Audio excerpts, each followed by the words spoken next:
రోజు భారతీయ జనతా పార్టీ రాష్ట్ర అధ్యక్షులు గౌరవనీయులు శ్రీ రామచంద్రరావు గారు మహబూబ్నగర్ జిల్లా పర్యటనకు ఇచ్చేసినప్పుడు అన్నపూర్ణ గార్డెన్ ఫంక్షన్ హాల్లో ఏర్పాటు చేసినటువంటి బీజేపీ పదాధికారుల సమావేశంలో భారతీయ జనతా పార్టీకి చెందిన సీనియర్ నాయకుడు మునూరుకాపు కుల సోదరుడు శాంతికుమార్ గారు చాలా అవమానం జరిగింది ఆ సమావేశంలో. దానికి సంబంధించి మనం ఈ ప్రెస్ మీట్ కార్యక్రమాన్ని ఏర్పాటు చేయడం జరిగింది. శాంతికుమార్ గారు ఆయన ప్రభుత్వ ఉద్యోగ విరమణ చేసిన తర్వాత పూర్తిగా భారతీయ జనతా పార్టీకి అంకితమై రాష్ట్ర వ్యాప్తంగా ఆయన ఎన్నో బాధ్యతలు నిర్వర్తించి పార్టీ ఎదుగుదలకు ప్రయత్నం చేస్తున్నాడు. ఇటీవల కాలంలో మనం చూసినాము, భారతీయ జనతా పార్టీ బీసీ నినాదంతో ముందుకెళ్తుంది, కేంద్రంలో కానీ రాష్ట్రంలో కానీ. అలాంటి ఈ సమయంలో ఒక బడుగు బలహీన వర్గాలకు చెందిన ఒక మునూరుకాపు కులానికి చెందినటువంటి శాంతకుమార్ గారిని అగౌరవపరచడాన్ని మేము తీవ్రంగా మునూరుకాపు సంఘం తరఫున ఖండిస్తూ ఉన్నాం. ఎందుకంటే ఆయన చేసినటువంటి సేవలు ఆ పార్టీకి చాలా ఉన్నాయి. మహబూబ్ నగర్లో ఒకప్పుడు మాజీ ఎమ్మెల్యే రాజేశ్వర్ రెడ్డి గారి అనంతరం భారతీయ జనతా పార్టీని ఈరోజు వరకు కూడా నడుపుతున్నది శాంతికుమార్ గారే. భారతీయ జనతా పార్టీలో ఉన్నటువంటి ప్రతి కార్యకర్తకు తెలుసు. అదే కాకుండా భారతీయ జనతా పార్టీకి సంబంధించిన జిల్లా కార్యాలయం భవన నిర్మాణానికి కూడా ఆయన సొంతంగా డబ్బులు 50 లక్షల రూపాయలు డబ్బులు ఆ బిల్డింగ్కు ఆయన సొంతంగా ఇచ్చిండు. అదే కాకుండా గత ఎన్నికల్లో కూడా చాలా పెద్ద ఎత్తున డబ్బులు ఖర్చు పెట్టి పార్టీ కోసం అహర్నిశలు కృషి చేసినటువంటి వ్యక్తి శాంతకుమార్ గారు. ఈరోజు మొన్న జరిగినటువంటి రాష్ట్ర అధ్యక్షుని పర్యటనలో శాంతకుమార్ గారిని రాష్ట్ర అధ్యక్షుడు డికే అరుణ గారు తర్వాత శాంతకుమార్ గారిని వేదిక మీద పిలవాల్సింది పోయి స్థానిక జిల్లా మండల స్థాయి నాయకులను పిలిచిన తర్వాత ఎవరో ఒకరు పెద్ద మనిషి జోక్యం చేసుకొని పెద్ద మనిషి శాంతకుమార్ గారు కింద కూర్చున్నారు, వాళ్ళ వేదిక మీద పిలవమన్నానంటే అప్పుడు వారిని వేదిక మీదకి ఆహ్వానించారు. వేదిక మీదకి ఆహ్వానించిన తర్వాత శాంతకుమార్ గారు గో బ్యాక్ అని కొంతమంది బీజేపీ కార్యకర్తలు అగ్రవర్ణాలకు చెందినటువంటి కార్యకర్తలు నినాదాలు చేయడము, ఆయనను భారీ ఎత్తున అగౌరవపరచడం, వేదిక మీదకి ఆహ్వానించి అగౌరవపరచడం చాలా సిగ్గుచేటు. ఇది మేము చాలా తీవ్రంగా ఖండిస్తున్నాం.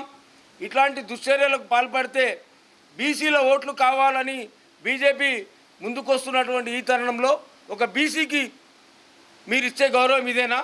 ఒక బీసీని ఈ విధంగా అరోగపరుస్తారా? మహబూబ్ నగర్లో శాంతకుమార్ గారు ఎంత సేవ చేసిండు, మీకేమన్నా పార్టీ వ్యతిరేక కార్యకలాపాలు పాల్పడినట్లయితే మీకు ఒక పార్టీ వేదిక ఉంది, అధిష్టానం దృష్టికి తీసుకుపోండి, ఆ విధంగా చర్యలు తీసుకోండి. కానీ స్థానికంగా ఉన్నటువంటి ఆహ్వానాన్ని ఆయనను పిలిచి అమర్యాద గోబ్యాక్ అని నినాదాలు చేయడం చాలా సిగ్గుచేటు. ఇట్లాంటి కార్యక్రమాలు మున్ముందు జరిగితే మునూరుకాపు సంఘం తరఫున మేము చాలా తీవ్రంగా పరిగణించాల్సి వస్తుంది. మేము ఎవరిని కూడా నాయకులను ఆ పార్టీలో ఉన్నటువంటి వాళ్ళను విమర్శించడం లేదు. ఎవరైతే ఆయనను గో బ్యాక్ అని కొంతమంది అగ్రవర్ణాల వాళ్ళు ఆ పార్టీలో ఉన్నటువంటి కార్యకర్తలే నినాదాలు చేయడము చాలా వాళ్ళ మీద చర్య తీసుకోవాల్సిన అవసరం ఉంది. భారతీయ జనతా పార్టీలో ఆ రోజు ఉన్నటువంటి సమావేశంలో సీనియర్ నాయకులు నాగురావు నామాజీ గారు, రతన్ పాండురంగారెడ్డి గారు, మరి ఇతర వీళ్ళు చాలామంది ఉన్నారు. వాళ్ళందరూ కూడా ఏమాత్రం నోరు మెదపలేదు. ఎవరైతే నినాదాలు చేస్తున్నటువంటి వారు ఉన్నారో వాళ్ళను ఖండించలేదు, వాళ్ళను ఆపలేకపోయినరు. ఖచ్చితంగా మీ పార్టీ పరంగా వారిపైన చర్యలు తీసుకోవాలని ఈ సందర్భంగా మేము డిమాండ్ చేస్తున్నాం. మీరు ఒకవేళ ఆ విధంగా చర్యలు తీసుకోకపోతే భవిష్యత్తులో మళ్ళీ మీకు బీసీలది మునూరుకాపు సంఘం తరఫు నుంచి ఏ విధంగా మద్దతు ఉంటుందని మీరు ఊహించుకుంటున్నారు. కాబట్టి రాష్ట్రంలో ఉన్నటువంటి భారతీయ జనతా పార్టీ నాయకులు వెంబడే స్పందించి ఎవరైతే శాంతకుమార్ గారిని అగౌరవపరిచినరో వారిని గోబ్యాక్ అన్నారో వాళ్ళందరిపైన మీరు పార్టీ పరంగా చర్యలు తీసుకోవాలని ఈ సందర్భంగా తెలియజేస్తున్నారు. కోరమని వెంకటయ్య, రాష్ట్ర మున్నూరు కాపు ఉపాధ్యక్షుడిని. మొన్న జరిగిన బీజేపీ రాష్ట్ర అధ్యక్షుని పర్యటన సందర్భంగా జరిగిన సమావేశంలో శాంతికుమార్ గారికి జరిగిన అవమానాన్ని మేము చాలా బాధపడుతున్నాం. ఎందుకంటే డీకే అర్ణ మేడం గారు, మేడం అంటే మాకు గౌరవం, బీజేపీ పార్టీ అంటే చాలా గౌరవం, జాతీయ స్థాయిలో బీజేపీకి ఎంతో గౌరవం ఉంది. అలాంటి పార్టీ క్రమశిక్షణ కలిగిన పార్టీ, అలాంటి పార్టీలో కలుపు మొక్కల్లాంటున్న కొందరు వ్యక్తులు,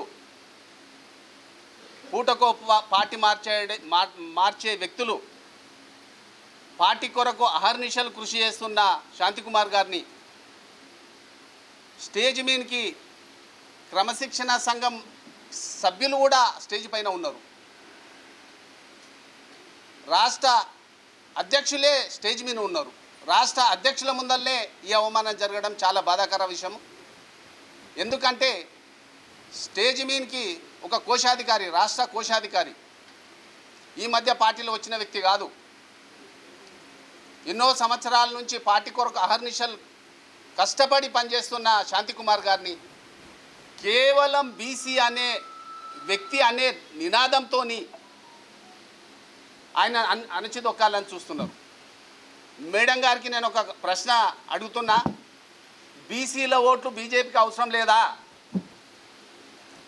బీసీల ఓట్లతోని మీరు గెలవలేదా? చెప్పండి. బీసీల ఓట్లు మాకు అవసరం లేదంటని ఒక మాట చెప్పండి. బీజేపీకి బీసీలు అవసరం లేదని ఒక మాట చెప్పండి. దయచేసి మేడం, మీరు పద్ధతి మార్చుకోకపోతే తీవ్ర పరిణామాలు ఉంటాయి. బీసీలను అనగదొక్కి మీరు ఎన్ని రోజుల పైనకి వస్తారు? మీరు ఒక ఎంపీగా గెలిచిండ్రు, అందరం కలిసి అందరూ ఓట్లేస్తేనే గెలిచిండ్రు, కొంతమంది ఓట్లేస్తే గెలవలే. పార్టీలకు అతీతంగా బీజేపీ మీద ఉన్న గౌరవంతో అందరూ ఓట్లేస్తేనే గెలిచిండ్రు. ఆ గౌరవాన్ని ఉంచుకోవాలి. ఎలక్షన్ అయిపోయిన తర్వాత అన్నీ మర్చిపోవాలి. మీకు ఎక్కడ ఆయన వ్యతిరేకం చేసినట్లు ఆనవాళ్ళు లేవు. కేవలం ఆయనకు టికెట్ రాకుంటే ఇక్కడ బాగుండదని కరీంనగర్ ఎక్కడో ఇన్ఛార్జ్ ఇవ్వడం జరిగింది. అక్కడ వెళ్ళి అక్కడ ఆయన బాధ్యతను నిర్వహించడం జరిగింది. దాని ఉద్దేశంలో పెట్టుకొని బీసీలను అనగదొక్తం అనేది దయచేసి మీ పద్ధతి బాగాలేదు మేడం.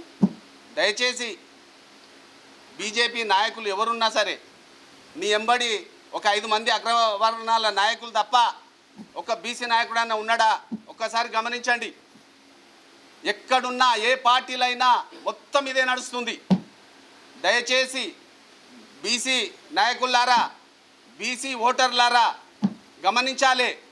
ఎన్ని రోజు మనం పల్లకి మోయాలి? పల్లకిలో కూర్చునేది వాళ్ళు, పల్లకి మోసేది మనమా? పోయినాయి, ఆ రోజులు పోయినాయి. ఆ రోజులకు చమరగీతం పట్టాలి. దయచేసి మీరందరూ పద్ధతి మార్చుకొని అందరు సమన్వయంగా పోదాం. జనాభా ప్రాతిపదికన మేము కూడా ముందరికి రావాలని మాకు ఆశ ఉంటుంది. బీసీలకు కూడా ఎప్పుడు అగ్రవర్ణాల వాళ్ళేనా? దయచేసి ఈ పద్ధతి మార్చుకోకపోతే తీవ్ర పరిణామాలు ఉంటాయి. ఈ శాంతికుమార్కు జరిగిన అవమానాన్ని మేము చాలా బాధపడుతున్నాం. ఈ దాన్ని ఖండిస్తూ ఇక ముందు జరగకుండా బీజేపీ పార్టీ కూడా క్రమశిక్షణ చర్యలు తీసుకోవాలని నేను బీజేపీ పార్టీని కోరుతున్నాను.